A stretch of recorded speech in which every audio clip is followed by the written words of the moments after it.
everybody? Another edition, college football betting. I am your host, Aaron Torres. Hope everybody's doing well. Hope everybody is ready for what should be a fun Week 11 edition of college football betting. It's not quite the slate that we've had the last few weeks. There is no Tennessee, Georgia on the schedule this week. It's worth noting, by the way, next week we get Utah, USC. We get Oregon, Utah, which is shaping up to be two really good games. The week after, we get Michigan, Ohio State, on and on. Little bit of a quieter week, but still a fun week. Ole Miss, Alabama. We have TCU, Texas. We, of course, have Georgia, Mississippi State, Oregon, Washington, on and on and on. So we'll hit on the big games. We'll be a little bit quicker on some of the smaller ones. As I always tell you, this time of year, it's a little bit tougher to gauge who's invested, who's not, whose coach already got fired, which coaching staffs are frankly looking for other gigs. But we will focus on the big ones and quickly hit on some of the other games on the Week 11 slate. Before we get started, really quick reminder, I want to thank our presenting sponsor, Betfred Sportsbook and the Betfred app.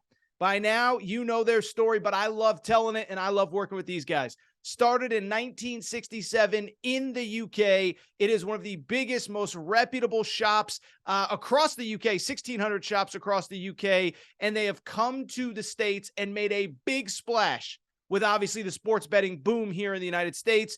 They are the presenting sponsor not only of Aaron Torres Media, but also the Cincinnati Bengals, the Colorado Rockies, the Denver Broncos. A lot of big things coming, a lot of big things specifically with the launch in Ohio, so stay tuned for that. But what I love about Betfred is they do more for their bettors than anybody. I've told you before, but first pitch at Colorado Rockies games has been thrown out by Betfred bettors. We sent listeners of the Aaron Torres pod to the Denver Broncos VIP tailgate, Cincinnati Bengals suite at the Betfred suite at Cincinnati's Bengals games is hopping. And so that is why I love working with Betfred. Nobody does more for their customers than Betfred Sportsbook. And with that, this is what they are doing for you today. Bet 50 on any game this week, okay? So you like Ole Miss to cover against Alabama. You like Georgia to cover against Mississippi State. You like Mississippi State to cover against Georgia. Doesn't really matter. Pick a game, any game, bet 50, get 250. First-time users in the Betfred Sportsbook. And we'll also keep you updated on a Betfred boost for this week.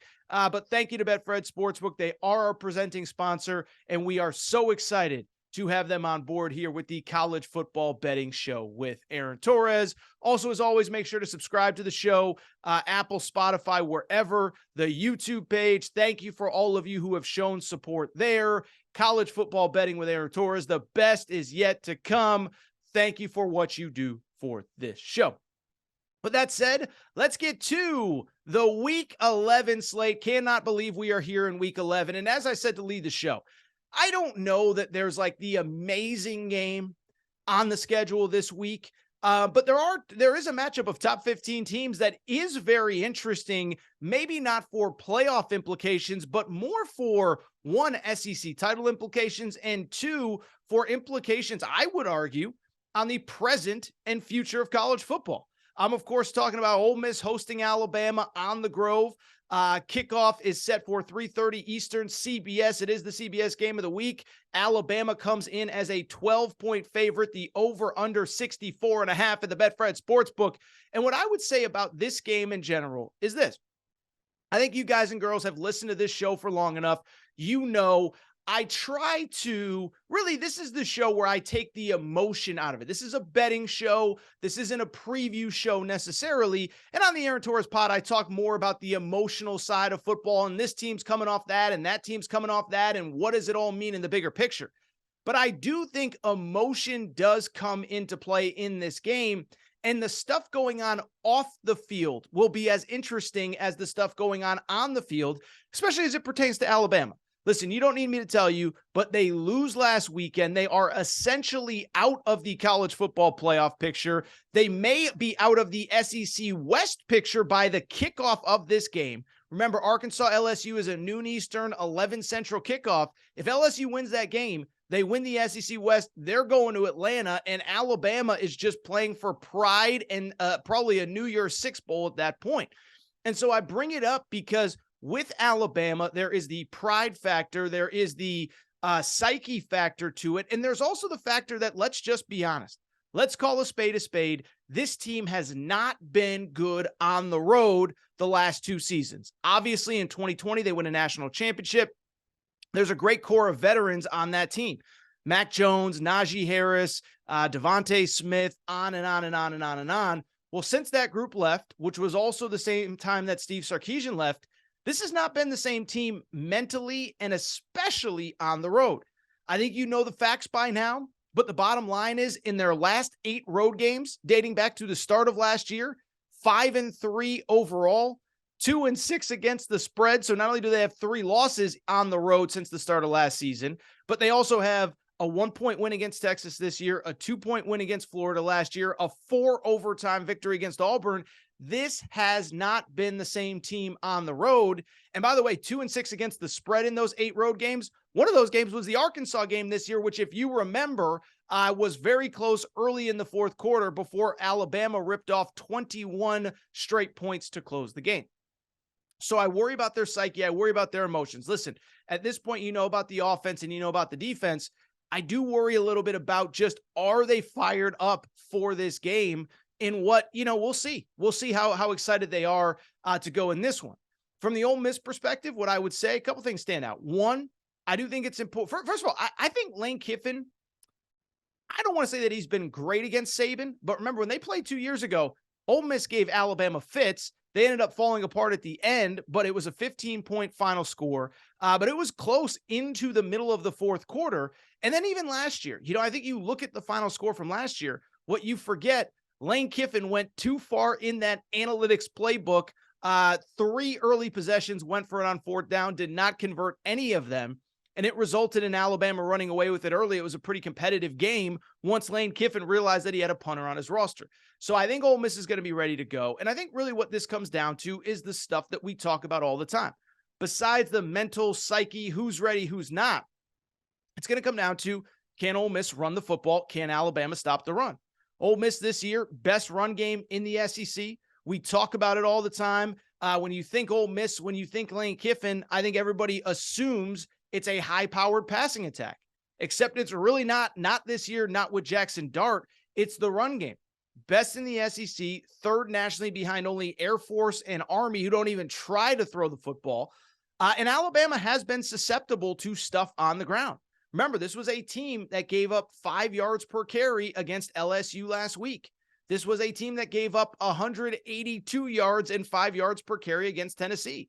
So the good run teams, the balanced run teams, the balanced offenses in college football have had success against Alabama this year. And then finally, from the Alabama offensive perspective, I just worry about consistency. By now, you know the deal. You don't need me to tell you, but there's no consistency. There's no rhythm. And I think more than anything, I don't think Alabama has an identity when it comes to the offensive side of the football. And it's something that's been discussed on every show, everywhere, but it's worth reiterating here. This team's identity on offense is basically Bryce Young having to do superhuman things to keep them in games. You expect at certain schools, maybe the quarterback's the best player and he's got to do things to keep his team in games. Maybe Hendon Hooker last week against Georgia, maybe Caleb Williams at USC. The quarterback should not have to be routinely bailing out the offense. And at a certain point, you can only blame the O-line or the wide receiver core or this or that so often. To me, it comes down to Bill O'Brien. It comes down to the offensive coordinator spot. I don't think Bill O'Brien is going to be back next year. Now, I think Saban's going to work the phones behind the scenes to try to get him a head coaching job so he doesn't have to fire Bill O'Brien. I don't think he's coming back. I think this offense struggles. And so when it gets to my thoughts on this game, I'll be pretty straightforward. I talked about it on the Aaron Torres pod this week. I think that Alabama has the wrong person at offensive coordinator, the wrong person at defensive coordinator. And I'm not sure this fast tempo, fast-paced offense that Ole Miss runs, it put Pete Golding on his heels 2 years ago. Last year, it wasn't really an issue simply because of the fact that Alabama got up so big early on offense that the Ole Miss was playing nothing but catch up at that point. But when I look at this game, I think it's close. I think Ole Miss has a chance to win. And I'll tell you, in terms of the Betfred Sportsbook, Ole Miss is a 12-point home underdog. I like Ole Miss. One loss to a good LSU team, beating everybody else, won at Texas A&M the last time we saw him, coming off a bye, extra time to prepare. Lane Kiffin is in the media saying that his team is not overlooking Alabama, saying that Paul Feinbaum is giving Nick Saban goat juice, or goat fuel, I should say. In other words, Paul Feinbaum questioning Nick Saban only fuels him more. I think Lane Kiffin has his boys ready. I think he has them focused. I think this game's close and low scoring. I would lean Ole Miss plus the points at home here. Not sure if it'll be our official Betfred bet, but stay tuned for that. Let's get to the second game. Really interesting game for the second one, and it's the College Game Day game, and it's another top 25 matchup that I'm just genuinely excited to watch. It is TCU against Texas. The game is in Austin. It's Saturday night. Texas, even though TCU is the number 4 ranked team in the country, Texas is a 7-point favorite in the Betfred Sportsbook. The over-under set at 65. And I'll just tell you, I think this is a fun game. I do think it is very interesting that, a Tennessee fan, a Michigan, Ohio State fan that wants the playoff picture to clear up a little bit, they're probably rooting for Texas, right? It's not often people are rooting for Texas. Last week, everybody was rooting for Notre Dame to beat Clemson. I think a lot of people will be rooting for Texas this week to take care of TCU. Now, in terms of the two teams, I think what you need to know, it's pretty straightforward. TCU, to its credit, listen, both these teams are really good on offense. TCU's number 4 in the country, total offense, behind only Oregon, Tennessee, and Ohio State. Not in that order. It's Tennessee, Ohio State, Oregon. But you get the point. TCU's number 4. And they really do it with a nice balance of the pass and the run. Texas also does a very nice job with the pass and the run. Statistically, they're not as good as TCU, but part of that is they did not have Quinn Ewers for 2.5 games in the middle of the season. That matters. Since he came back, this offense has been pretty good. Obviously, that 49-point performance against Oklahoma a few weeks ago, then takes care of business against Iowa State, 34 points and 34 points in each of the last 2 games. So the offense is moving the ball.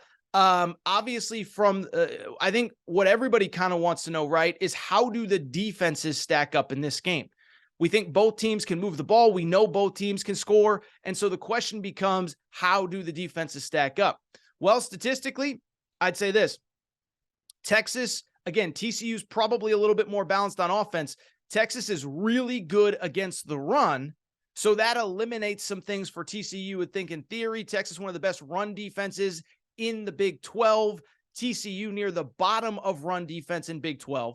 But then on top of that, and I think this is important, neither pass defense is really good. TCU ranked 94th in the country. Texas ranked 103rd in the country. And so you talk about a potential for Max Duggan to maybe make a Heisman statement, for Quinn Ewers to put the college football world on notice. He had that great first quarter and a half against Alabama. I don't think a lot of people have really talked about him since. Well, this will be a national stage against a top 5 opponent for Quinn Ewers to say, look, I might not win the Heisman this year, but as we're sitting here right now, Texas is tied for second in the Big 12 standings along with Baylor and Kansas State. If they win this game, they are going to be in great position to go to the Big 12 championship game if they're to win. So this could really be a momentum game for Texas. Win this game, you're in great position to go to the Big 12 championship game. And then frankly, from there, who knows, win a Big 12, go to a Sugar Bowl, go to a New Year's Six Bowl, whatever it might be. Really interesting stakes for both of these teams. Finally, what I would say, listen, the offenses we know about, the defenses we know about, both are good against the run, neither are good against the pass. There is a trend in this game that I think is really important, that I do think you really need to focus on if you are a college football fan thinking about betting this game. The trend, it's pretty straightforward. Texas is a really good first half team. Steve Sarkisian, offensive mind, on script. He is great. Not so good in the second half. TCU, on the other hand, starts off slow, much better in the second half. And by the way, this isn't just my opinion. This isn't just what my eyeballs see. We have the facts to back it up. Okay, Texas, their last 2 games. Last week, they were up 31-10 at the half against Kansas State on the road. Great first half. So see the final score in that game? 34-27, okay? Not great at math means they were outscored 17-3 in the fourth quarter and had to hold on for dear life. Week before that for Texas was a bye. The game before that, they played Oklahoma State. They were up 31-24 at the half. They were up by double digits late in the third. They end up losing the game 41-34. Texas, a great starting team. TCU, a great finishing team. Last week trailed 13-10 at Texas Tech, or against Texas Tech at home, excuse me. They rallied to win. And then there were two other games earlier in the year, Kansas State, Oklahoma State, where they trailed by double figures at the half, only to go on and win. And so if you ask me, do I have a Betfred best bet for this? I actually got two. The first half lines will come out late Friday, early Saturday. I'd pound that Texas first half line because they are a great first half starting team, a great starting team in the first half. I said that wrong. And then they struggle in the second half. TCU struggles in the first half, is really strong in the second half. If I had to make a bet, that's what I would do. I would bet Texas in the first half. I would bet TCU to cover the points. Those are my official Betfred bets. Wait for that first half line to come out, then pound the +7 for TCU for the game total. One more top 25 matchup that we will get to before the break. And one thing I will say about this week, I love that we're kind of bouncing around the country. Start in the SEC with a top 15 matchup, go to the Big 12 with the top 20 matchup. Now we got a top 25 matchup between Washington and Oregon in Eugene, Saturday night, 7 p.m. Eastern, 4 Pacific. So it's kind of an evening-ish game out there in Eugene. Oregon, a 13.5-point favorite. The over-under in this game is a monster. It is set for, let me make sure I have this right. I want to make sure I don't give you bad information here. 72.5 is the over-under in this game. It should be a fun one. It should be an exciting one. And what I would say about this too, here's something else to consider on this. This is actually a great college football rivalry for people who don't know. So I think when we think rivalries, we think that final weekend of the year, we think Washington State in the Apple Cup, Oregon State in the Civil War. Although I think they changed that name, politics, blah, blah, blah, whatever. I'll tell you this, as somebody who lives on the West Coast, Oregon and Washington fans do not like each other. This is really hostile. This should be a really fun one. And obviously we know what's at stake. Oregon has been one of the best stories in college football so far. Oregon is now 8-1. Oregon is in position. If they win this game and they win next week, they're playing for a Pac-12 championship. And obviously if they win out, they're going to have a very compelling playoff resume going into the final week of the season. If they were to win out, it starts this weekend, got to beat Utah next week. You start stacking up those wins against 8, 9, 10 win teams.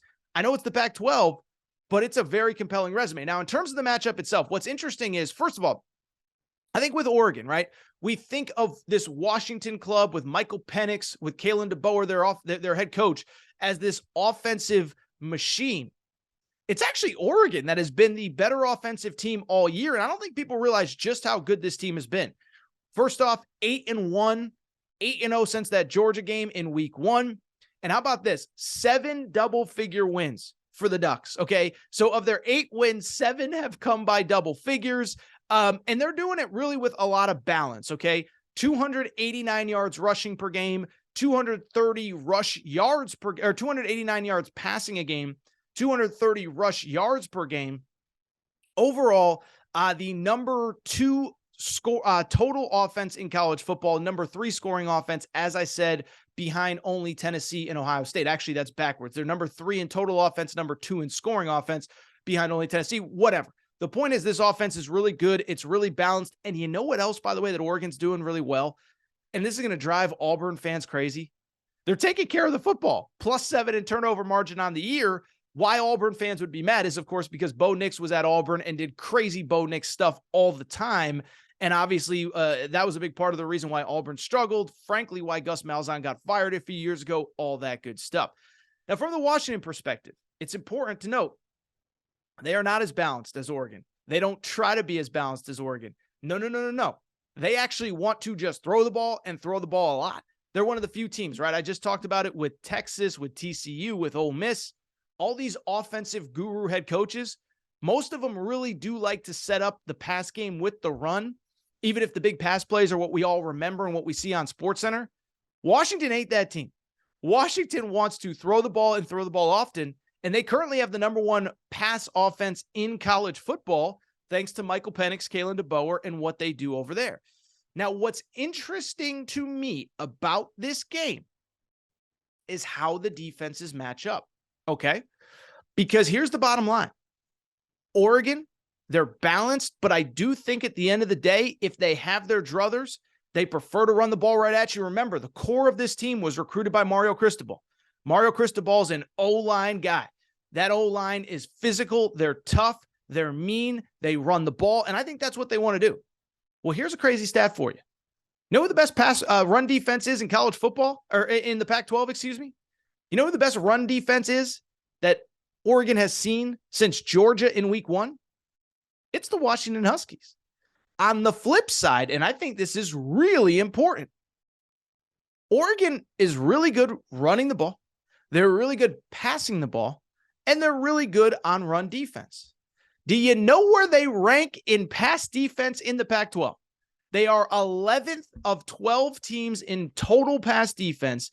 And in terms of the nation, nationally, they are 117th in the country in pass defense. So think about that.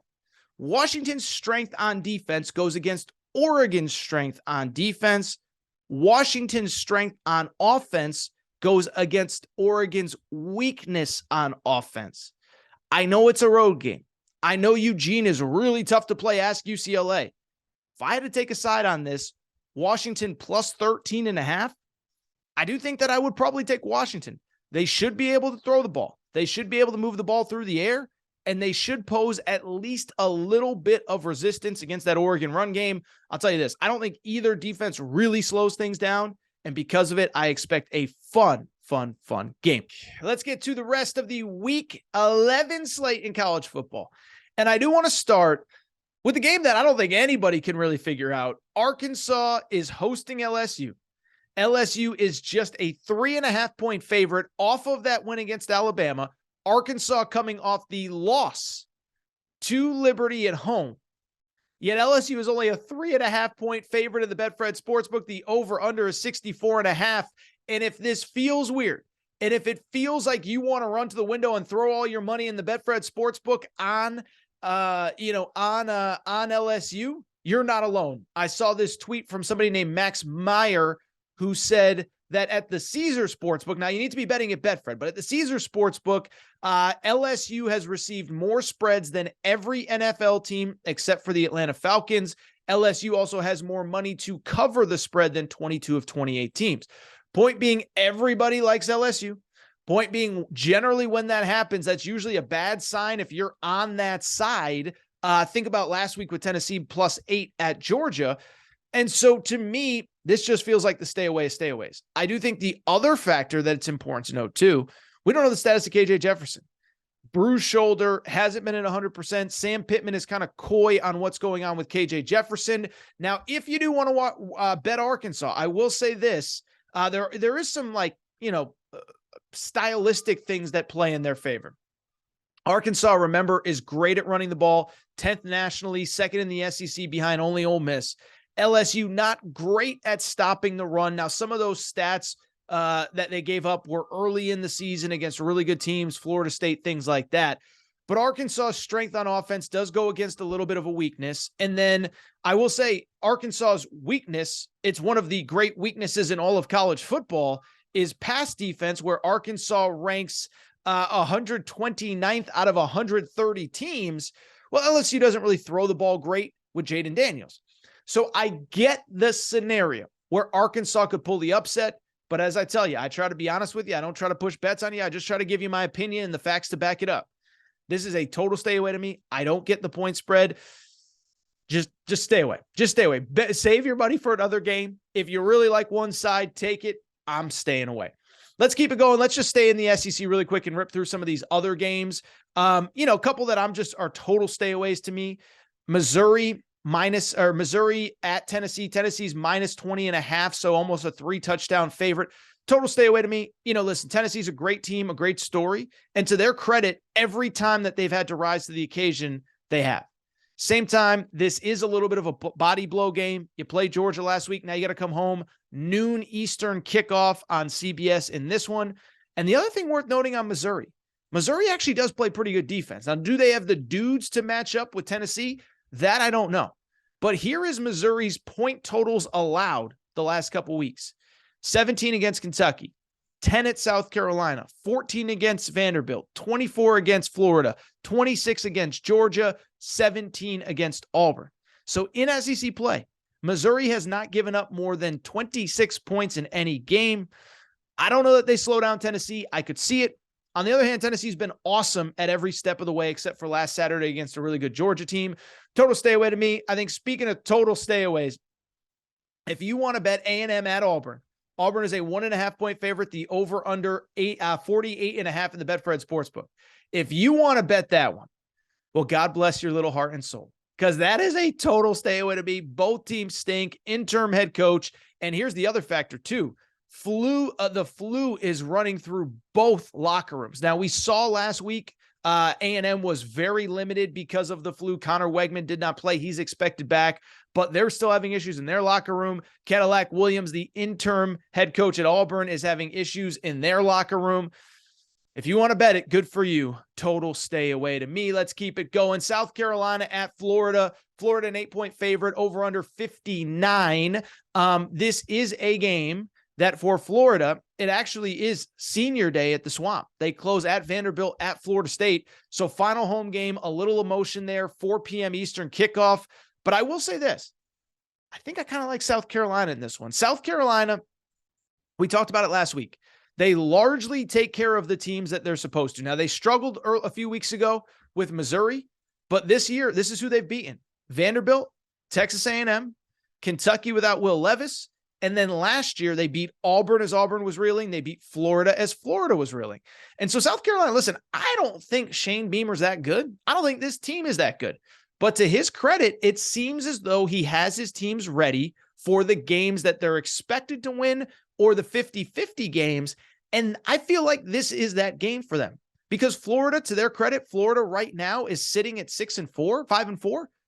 I don't think Florida's that good. I don't know. I've said it for weeks. I don't know what they do well, but they're kind of the same. They've taken care of the teams that they're supposed to. They've lost to Georgia, LSU, Tennessee, and Kentucky. No shame in those losses. I don't think there's that much of a gap between these two teams. And if I had to bet it, I would take South Carolina +8.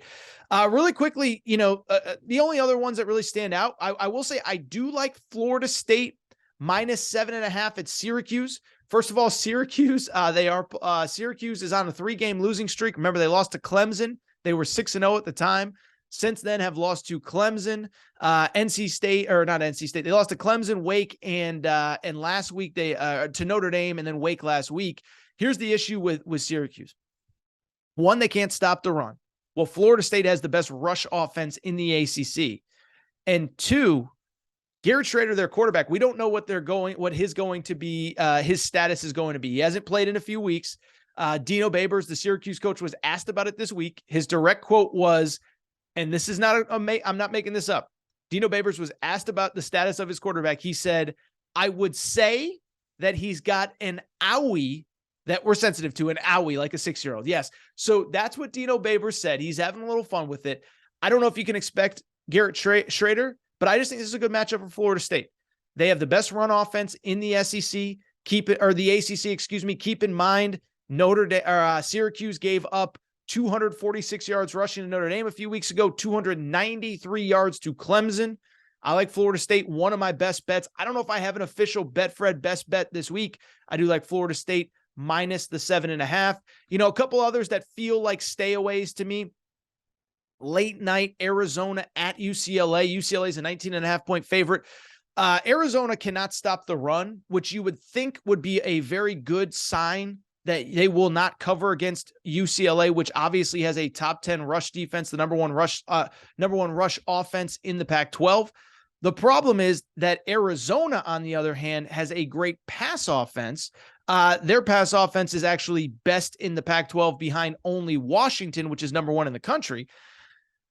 And UCLA's pass defense is very bad. So this one just feels like a stay away to me. Everything else feels like a stay away to me. North Carolina and Wake Forest. That should be a fun one. I would enjoy watching that if I was a fan. I don't know that I would bet either side on that one. Wake Forest, a slight favorite against North Carolina. The over-under at 77. Total stay away to me. But yeah, I think that's it. The games that I do like, just to recap, I do like Washington +13.5 against Oregon. I do like Ole Miss +12 at home against Alabama. And I do like that Florida State line of 7.5 on the road. And finally, keep in mind that the Texas TCU game, Texas -4 in the first half. I would take TCU plus the points for the game. All right, I think that's it for college football betting with Aaron Torres. And I do think it's time for me to get out of here. Before we do, I want to remind everybody, make sure that you're subscribed to the College Football Betting with Aaron Torres page on YouTube. Also, make sure to subscribe to the show on Apple, Spotify, Amazon Music, Google Music, wherever you listen to podcasts. We'll be back next week. Fun Week 12 slate, USC, UCLA, Oregon, Utah, a couple intriguing SEC games. That is all next week. Until then, have a good weekend, everybody.